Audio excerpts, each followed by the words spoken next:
नारायणं नमस्कृत्यं नरं चैव नरोत्तमं देवीं सरस्वतीं व्यासं ततो जयमुदीरयेत्। भगवान नारायण नरश्रेष्ठ नर सरस्वती देवी तथा व्यास जी को नमस्कार करके इतिहास पुराण का पाठ करें। नैमिषारण्य के निवासी महर्षियों ने लोमहर्षण सूत जी से एक बार पूछा कि हे महाबुद्धिमान सूत जी, प्रभास क्षेत्र का क्या महात्म्य है, ये हमें बताने की कृपा करें।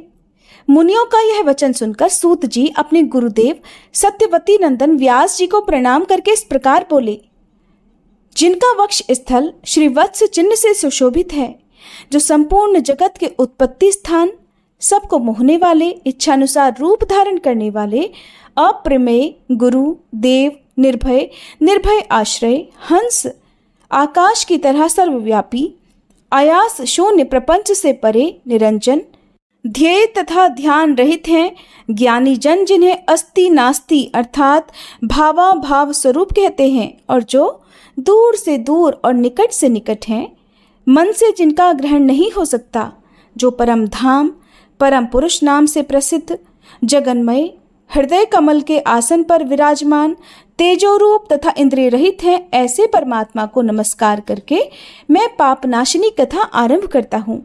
आप सभी अब ध्यान पूर्वक और सावधान होकर सुनिए। ये कथा श्रद्धालु और शांत द्विज को सुनाने योग्य है। जैसे सब देवताओं में देव महेश्वर श्रेष्ठ हैं, जिस प्रकार नदियों में गंगा, वर्णों में ब्राह्मण, अक्षरों में ओंकार, पूजनीयों में माता तथा गुरुजनों में पिता सबसे श्रेष्ठ हैं, उसी प्रकार सभी शास्त्रों में स्कंद पुराण उत्तम है। पूर्व काल में कैलाश पर्वत के शिखर पर ब्रह्मादि देवताओं के समीप पिनाक पाणी भगवान शिव ने पार्वती जी के सम्मुख स्कंद पुराण सुनाया था। फिर पार्वती जी ने अपने पुत्र स्कंद को, स्कंद ने नंदीगण को, नंदी ने कुमार अर्थात सनकादि को, और कुमार ने परम बुद्धिमान व्यास जी को सुनाया था। व्यास जी के मुख से कही हुई उसी कथा को मैं आप लोगों के सामने कहता हूँ।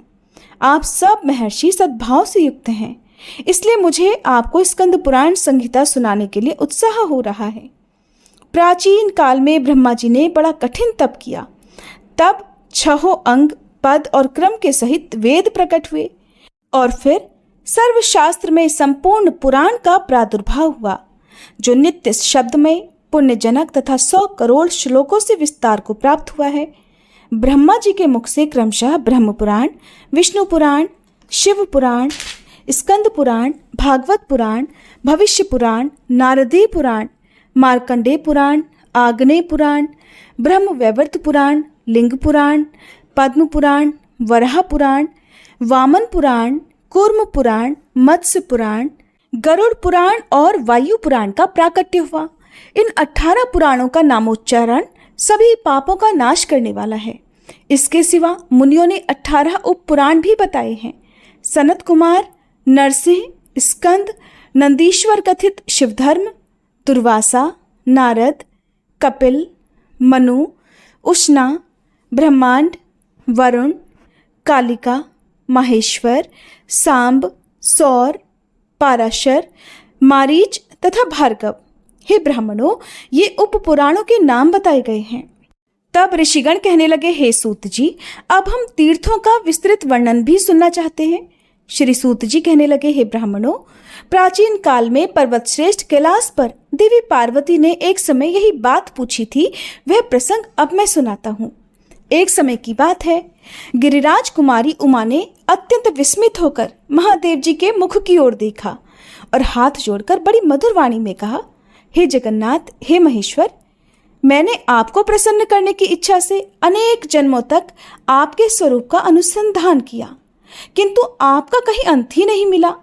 देव, आपका रूप अनंत है, आपको नमस्कार है। आप वेद के रहस्य तथा वेद वाणी द्वारा प्रशंसित हैं, आपको नमस्कार है। आप सदा शमशान भूमि में रमते रहते हैं और आकाश में भी विचरण करते हैं, आपको नमस्कार है।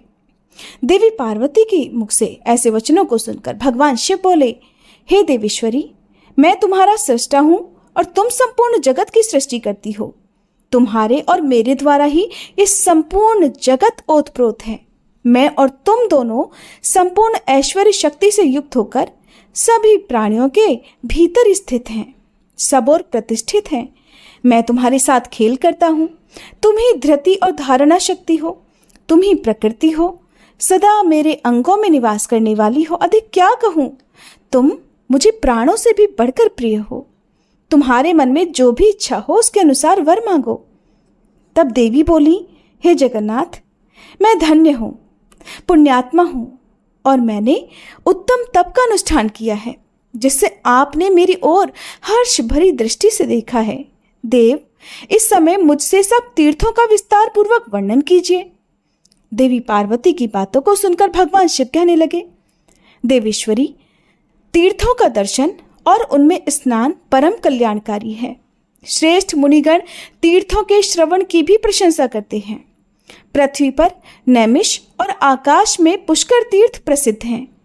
इनके सिवा केदार, प्रयाग, विपाशा अर्थात व्यास, उर्मिला, कृष्णा, वेणा, महादेवी, चंद्रभागा, सरस्वती, गंगा सागर संगम, शुभदायिनी काशीपुरी, महाभागा शतभद्रा, महानदी सिंधु, गोदावरी, कपिला, महानद शोण, पयोधी, कौशिकी, देवखात, गया, द्वारावती तथा महातीर्थ प्रभास, ये सब पापों का नाश करने वाले हैं। ये सब तीर्थ जो इस समय पृथ्वी पर उपस्थित है, उनका दर्शन करके मनुष्य का फिर इस संसार में दोबारा जन्म नहीं होता। वायुदेव ने कहा है कि पृथ्वी पर 3.5 करोड़ तीर्थ हैं और वे सभी महापापों का नाश करने वाले और परम पवित्र हैं। महादेवी, अपने धर्म की वृद्धि के लिए इन सभी तीर्थों की यात्रा करनी चाहिए। जहाँ शरीर से जाना संभव ना हो, वहाँ मन से ही जाना चाहिए। तब देवी बोली, हे प्रभु, सभी प्राणी सब प्रकार के उपद्रवों से ग्रस्त हैं। उनकी आयु बहुत कम है। वे अनेक प्रकार के व्यामोह से बंधे हुए हैं। त्रेता और द्वापर में भी ऐसी स्थिति रहती है।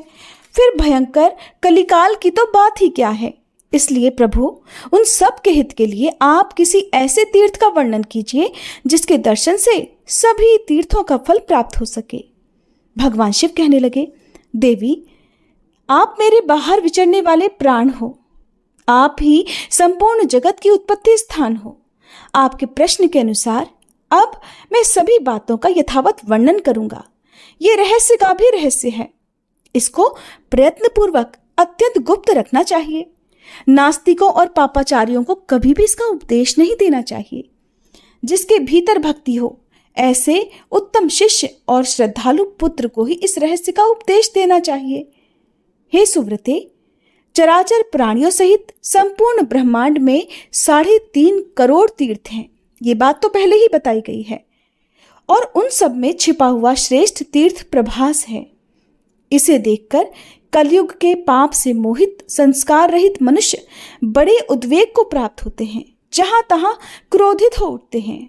अपने आप में बड़प्पन का अभिमान रखने वाले और मिथ्या ज्ञान से मोहित जो अधर्मी मनुष्य भेद और कपट रखकर तीर्थ यात्रा करते हैं, वे तीर्थ में मृत्यु को प्राप्त होकर भी सिद्धि नहीं पाते। इसलिए मैंने अनेक तीर्थों और शिवलिंगों को गुप्त कर रखा है। वे कलयुग में पापाचारियों के लिए सिद्धिप्रद नहीं होते।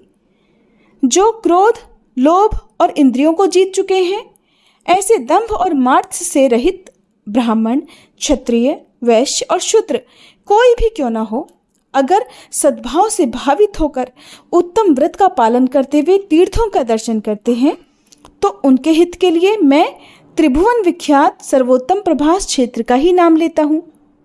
जो लोग यम नियम से युक्त और अहंकार से रहित हैं, उनके लिए कहता हूँ, पृथ्वी पर सब तीर्थों में उत्तम एकमात्र प्रभास क्षेत्र मुझे विशेष प्रिय है। महादेवी, उस तीर्थ में मैं निरंतर स्थित रहता हूँ। वहाँ मेरा दिव्य लिंग प्रकट हुआ है, जो दिव्य तेज से युक्त और अग्नि मंडल से मंडित है। संसार की सृष्टि में हेतु भूता, जो इच्छा, ज्ञान और क्रिया, ये 3 शक्तियां हैं, वे मेरे इसी दिव्य लिंग से प्रकट हुई हैं। ये चराचर जगत उसी में लीन होता और उसी से प्रकट होता है। उस उत्तम क्षेत्र को कोई नहीं जानता। वरानने, प्रभास क्षेत्र में जो मेरा स्वरूप है, वह क्षेत्रज्ञ कहा गया है और मैं वहाँ सोमनाथ से प्रसिद्ध हूँ। जो मनुष्य इस क्षेत्र में मेरे अंश से प्रकट हुए हैं उन्हीं को मेरे उस लिंग के तत्व का ज्ञान है। वह लिंग प्राचीन काल के भैरव कल्प में प्रकट हुआ था। दूसरे लोग देवता ही क्यों ना हो, उनके लिए उस लिंग का रहस्य अत्यंत दुर्लभ है। देवी, कलयुग में जो मनुष्य केवल तर्कवादी, महापापी और पाखंडी होंगे वे कहेंगे कि ये सब झूठ है, मूर्खों की कल्पना है। कहाँ तीर्थ है, कहाँ प्रभास है और कहाँ देवता रहते हैं, सब झूठ है, मूर्खों का मिथ्या प्रलाप है। इस प्रकार वे नास्तिक, नरकगामी और पाप दूषित मन वाले मूर्ख मनुष्य बातें किया करेंगे और तीर्थों आदि की हंसी उड़ाएंगे। इसलिए उन्हें कभी सिद्धि नहीं प्राप्त होगी। जो मनुष्य शिवजी की निंदा में तत्पर रहते हैं वे तीर्थ में जाकर अगर मर भी जाएं तो भी पशु पक्षियों की योनियों में जन्म लेते देखे जाते हैं। क्षेत्रों को गुप्त रखने का यही कारण है। हे देवेश्वरी, युग युग में जितने तीर्थ कहे गए हैं उन सब में प्रभास क्षेत्र ही मुझे विशेष प्रिय है। जय भोलेनाथ। इसके आगे देवी पार्वती ने भोलेनाथ से जो कुछ भी कहा उसका वृतांत आप अगले अध्याय में सुनिएगा। अब सुनिए महादेव की एक कहानी जो आपके मन में महादेव के प्रति जो भी श्रद्धा भक्ति है उसे और अधिक बढ़ा देगी। अगर नहीं है तो आपको भगवान शिव के करीब ले जाएगी। उत्तराखंड में स्थित केदारनाथ धाम के बारे में तो आप सभी जानते होंगे कि यह देवों के देव महादेव का सबसे पवित्र और बहुत ही प्राचीन मंदिर भी है। ये मंदिर भोलेनाथ के ज्योतिर्लिंगों में से एक है। ज्योतिर्लिंग का अर्थ होता है जिस शिवलिंग में स्वयं भगवान शिव की ज्योति विद्यमान है। क्या आपको पता है कि केदारनाथ को जागृत महादेव भी कहा जाता है? जागृत महादेव केदारनाथ को ही क्यों कहा जाता है, इसके बारे में एक दैविक घटना है। इसे आप सत्य घटना भी कह सकते हैं। आज की इस वीडियो में आप ऐसी ही एक सच्ची कहानी का रसपान करने वाले हैं जिसमें कहते हैं कि जब भोलेनाथ को उनके भक्त सच्चे मन से पुकारते हैं तो वो हर हाल में अपने भक्तों की इच्छाएं पूर्ण करते हैं। अगर भक्त को उनसे मिलने की इच्छा हो तो वो किसी न किसी रूप में आकर उन्हें दर्शन भी जरूर देते हैं। आज की कथा एक सच्चे शिव भक्त की कथा है और ये जो घटना है ये घटित हुई थी केदारनाथ धाम में। बहुत समय पहले की बात है जब हमारे देश में बस और ट्रेन की अच्छी सुविधाएं नहीं थी। लोगों को पैदल ही सफर करना होता था। जो लोग आर्थिक रूप से सक्षम नहीं थे वो तो पैदल ही यात्रा किया करते थे, बल्कि धनवान लोग बैलगाड़ी या घोड़े का सहारा लेकर यात्रा किया करते थे। उसी समय एक अत्यंत निर्धन शिव भक्त ने भी भगवान केदारनाथ ज्योतिर्लिंग के दर्शन करने का प्रण लिया और पैदल ही अपनी यात्रा प्रारंभ कर दी। रास्ता तो पता नहीं था, तो रास्ते में जो लोग भी मिलते उन्हीं से वो केदारनाथ धाम की ओर पूछ कर आगे बढ़ने लगा।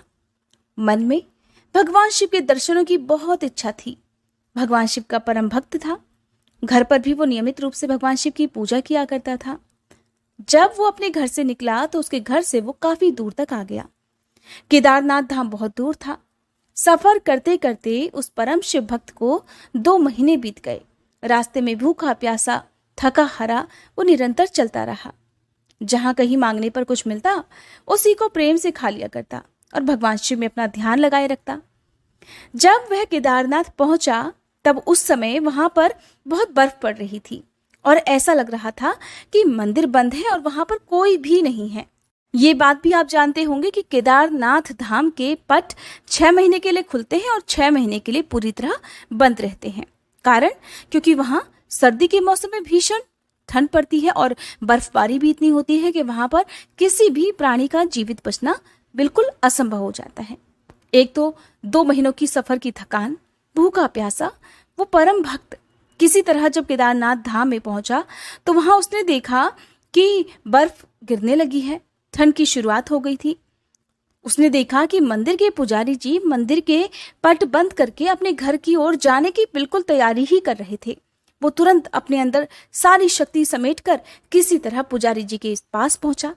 पुजारी जी के पास पहुंचा तो पुजारी जी तब तक पट बंद कर चुके थे। उसने पुजारी जी से आग्रह किया कि एक बार पुजारी जी मुझे केदारनाथ महादेव के दर्शन करने दे दिए जाएं।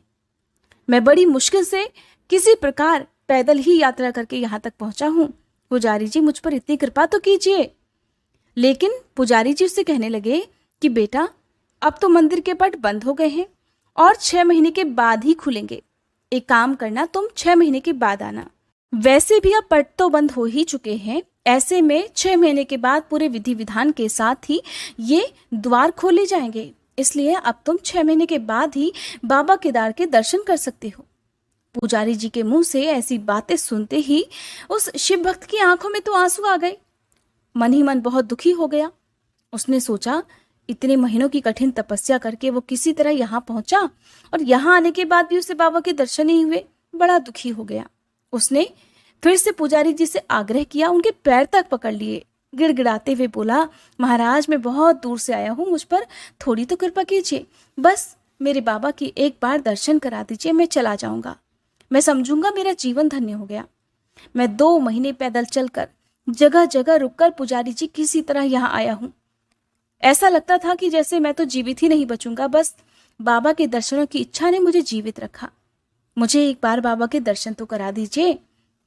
लेकिन पुजारी जी ने उसकी एक नहीं सुनी और कहा कि अगर दर्शन करना है बेटा तो फिर 6 महीने के बाद ही यहाँ आना, और अगर तुम वापस नहीं जा सकते तो फिर यहीं 6 महीने तक रुक जाओ। लेकिन ध्यान रखना, इस ठंड और बर्फ में तुम यहाँ एक रात भी नहीं ठहर पाओगे। इसलिए अगर जीवित बचना चाहते हो तो वापस लौट जाओ। यदि जीवित रहोगे तो दोबारा से आकर दर्शन कर लेना। इस समय तो हम पट बंद कर चुके हैं और नहीं खोल सकते। अगर कोई धनवान व्यक्ति होता तो शायद एक बार के लिए पुजारी जी उसके लिए द्वार खोल भी सकते थे। हालांकि ऐसा कोई भी नहीं करेगा। फिर भी वो व्यक्ति बहुत निर्धन था। उसके लिए भला कौन पट खोलने के लिए बैठा था। पुजारी जी ने उसे जाने के लिए कह दिया। उधर पुजारी जी भी चले गए। पुजारी जी के जाने के बाद वह निर्धन शिव भक्त बहुत ही उदास दुखी होकर मंदिर के बाहर ही बैठकर रोने लगा। उसने एकाएक ये मन बना लिया कि अब तो मैं बिना दर्शन किए यहां से हिलूंगा भी नहीं। मैं घर वापस जाऊंगा ही नहीं, चाहे मुझे 6 महीने यहीं पर क्यों न बिताने पड़े। उसे अपने महादेव पर पूरा विश्वास था। उसे विश्वास था कि महादेव कोई ना कोई लीला अवश्य दिखाएंगे और उसे दर्शन भी जरूर देंगे और वो बाबा केदार के दर्शन भी जरूर कर पाएगा। मन में ऐसा निश्चय कर, और निश्चय कोई आसान नहीं था, पक्का विश्वास था, पूर्ण विश्वास था उसे अपने महादेव पर। यह सोचकर उसने वही मंदिर के बाहर ही रुकने का प्रण ले लिया। कहते हैं कि भोलेनाथ बहुत ही दयालु हैं, उनकी लीलाएं भी अपरंपार होती हैं। अब वह भक्त महादेव के दर्शन के बिना मान ही नहीं रहा था। कहते हैं कि भगवान तो दयालु है, अपने भक्तों की पुकार पर तुरंत दौड़े चले आते हैं। केदारनाथ की बर्फीली ठंड में वह शिव भक्त मंदिर के बाहर बैठा हुआ भगवान शिव का ध्यान कर रहा था। चारों तरफ बर्फ पड़ रही थी। उसके भी हाथ पैर ठंड के मारे जमने लगे। कड़कड़ाती हुई ठंड में वो बस भगवान का ध्यान करते हुए बैठा रहा। रात हुई। रात होते ही ठंड और बढ़ गई। उसका हाथ पैर, उसका पूरा शरीर सुन्न होने लगा।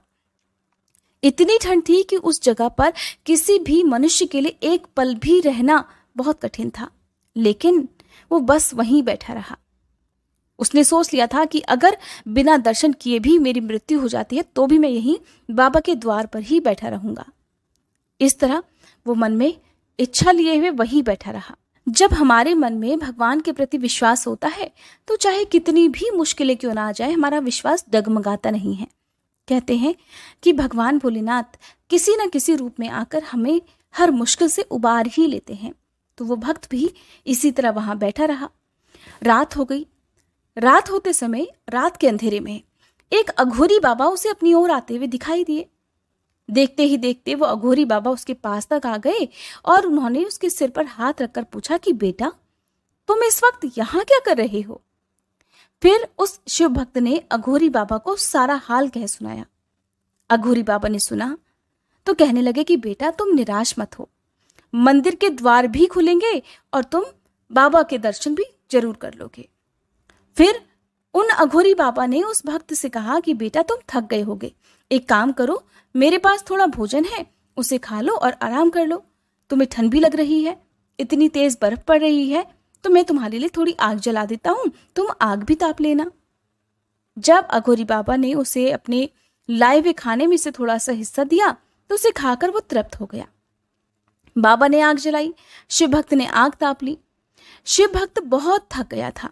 उसने खाना खाया और आग की गर्माहट के सामने जाने कब उसकी आंख लग गई, उसे पता ही नहीं चला। दूसरी सुबह जब उसकी आंख खुली, सूरज की पहली किरण जब उसकी आंखों पर पड़ी तो सूरज की रोशनी से उसकी आंख खुल गई। आंख मलते हुए वो इधर उधर देखने लगा। उसने देखा कि अघोरी बाबा तो वहां पर थे ही नहीं और बर्फ भी साफ हो गई थी। अब वो भयानक भीषण वाली ठंड उसे नहीं लग रही थी। सारी बर्फ हट चुकी थी और ऐसा लग रहा था कि जैसे ये मौसम भी सर्दियों का नहीं हो। उसे आश्चर्य हुआ कि केदारनाथ में तो लगातार 6 महीने केवल बर्फ ही बर्फ पड़ती है, लेकिन अचानक ये क्या हो गया। कुछ ही देर बाद उसने देखा, वो बहुत हैरान था। उसे समझ ही नहीं आ रहा था कि ये क्या हो गया।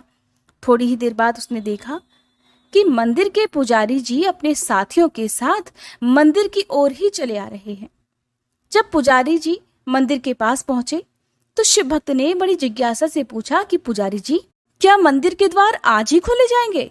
तो पुजारी जी ने कहा, हाँ बेटा, आज ही खोले जाएंगे और आज पूरे 6 महीनों की सर्दियों के बाद भक्तजन बाबा केदार के दर्शन भी कर सकेंगे।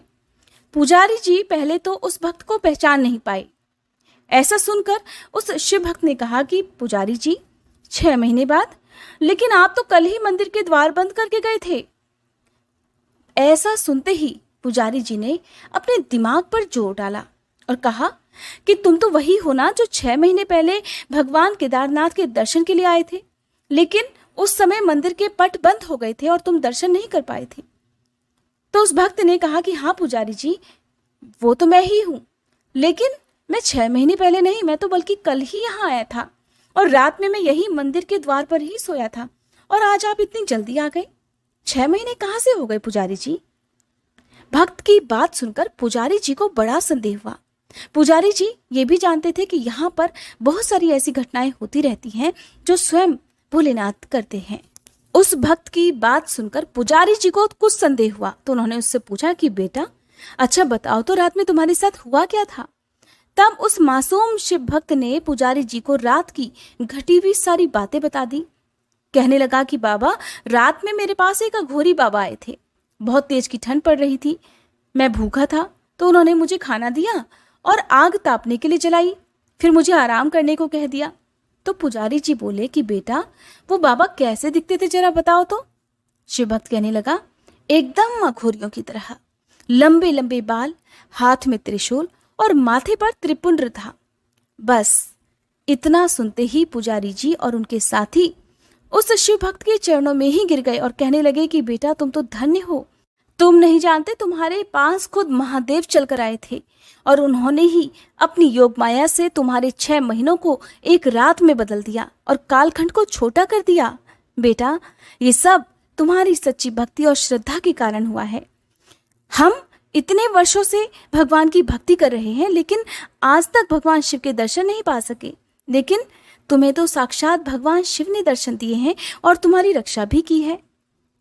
तो यही कारण है कि केदारनाथ को जागृत महादेव कहा जाता है। कहते हैं कि बाबा अपने भक्तों को बहुत ही जल्दी दर्शन देते हैं। जो भक्त अपने मन में बाबा के दर्शनों की इच्छा रखते हैं, बाबा उनकी रक्षा भी करते हैं। आप सभी से अनुरोध है कि अगर आज की ये वीडियो आपको पसंद आई हो तो प्लीज आप इस वीडियो को ज्यादा से ज्यादा लोगों तक शेयर कीजिएगा। अगली वीडियो में आपको हमारे चैनल पर इसी तरह की और भी अन्य कथाएं सुनने को मिलेंगी। उम्मीद करती हूँ ये वीडियो आपको पसंद आई होगी।